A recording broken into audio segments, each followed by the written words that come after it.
5 বছরেও শেষ হয়নি সিরাজগঞ্জ সোনামুখী বগুড়া আঞ্চলিক সড়ক প্রশস্ত করার কাজ। পরপর 3 দফায় মেয়াদ বাড়লেও জমি অধিগ্রহণ জটিলতায় দেখা দিয়েছে স্থবিরতা। আংশিক কাজ করে ফেলে রাখা সড়কে তৈরি হয়েছে খানাখন্দ। সিরাজগঞ্জ সোনামুখী বগুড়া আঞ্চলিক সড়ক হয়ে সিরাজগঞ্জ থেকে বগুড়া, গাইবান্ধা, রংপুর সহ বিভিন্ন জেলায় চলাচল করে যানবাহন।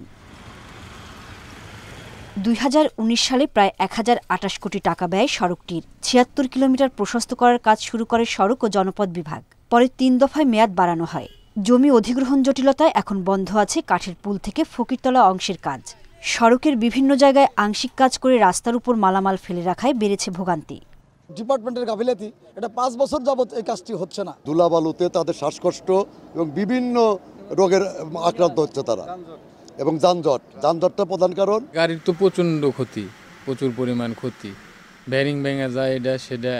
তবে এখন জমি অধিগ্রহণ জটিলতা কাটিয়ে দ্রুত কাজ এগিয়ে নেওয়ার আশা দেখছে সড়ক বিভাগ। দীর্ঘমেয়াদী অধিগ্রহণের কারণে একটু সময় লাগতেছে। আমরা আশা করতেছি এটা আমরা এই জুন মাসের মধ্যে কাজগুলি সমাপ্ত করব। আমাদের প্রজেক্টের যে সময় আছে তার মধ্যে আমরা চেষ্টা করব। এ পর্যন্ত সিরাজগঞ্জ সোনামুখী বগুড়া আঞ্চলিক সড়ক প্রশস্তকরণ প্রকল্পের কাজের অগ্রগতি হয়েছে 55%। Independent news.